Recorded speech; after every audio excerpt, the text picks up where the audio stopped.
வணக்கம் நண்பா. நீங்க ஒரு புது ஃபோன் வாங்கும்போது, பாக்ஸுக்கு பின்னாடி IP54, IP67, IP68ன்னு பெருசா போட்டிருக்கிறத பார்த்துருப்பீங்க. அத பார்த்த உடனே நம்ம மனசுல வர முதல் எண்ணம் என்ன?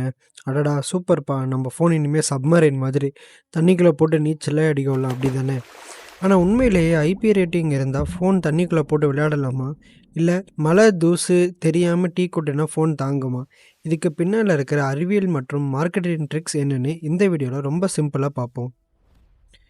முதல்ல பேசிக் விஷயத்த தெரிஞ்சுக்குவோம். ஐபி அப்படின்னா இன்கிரஸ் புரொடெக்ஷன். சுருக்கமா சொல்லணும்னா, வெளியில இருக்கிற தூசோ இல்ல தண்ணீரோ ஃபோனுக்குள்ள போகாம எந்த அளவுக்கு தடுக்குது அப்படின்னு சொல்ற ஒரு சர்வதேச பாதுகாப்பு அளவீடு தான் ஐபி. ஐபி பக்கத்துல எப்பவுமே 2 நம்பர் இருக்கும். உதாரணத்துக்கு IP68. முதல் நம்பர் தூசுக்கான பாதுகாப்பு. இதோட அளவீடு 0லிருந்து 6 வரைக்கும் இருக்கும். 2வது நம்பர் தண்ணீருக்கான பாதுகாப்பு. இதோட அளவீடு 0லிருந்து 9 வரை இருக்கும்.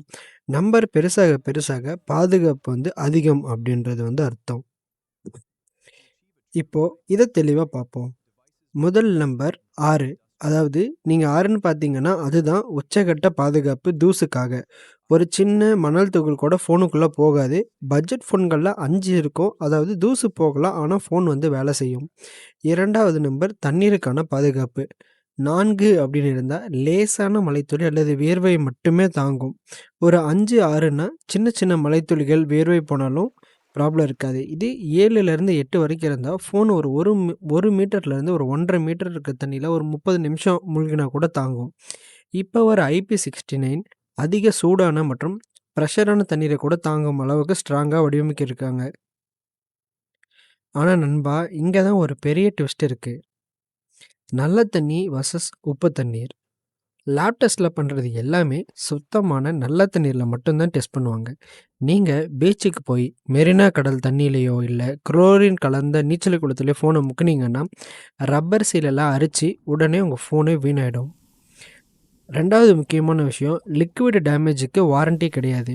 இதுதான் ரொம்ப முக்கியம். நீங்க என்னதான் ரூ. 1,00,000 கொடுத்து IP68 இல்ல 69 இருக்கிற ஃபோன் வாங்குனாலும், தண்ணி உள்ள போய் ஃபோன் ஏதாவது டேமேஜ் ஆச்சுன்னா, சர்வீஸ் சென்டர்ல லிக்விட் டேமேஜ் வாரண்டியில வராதுன்னு கைய விரிச்சுடுவாங்க.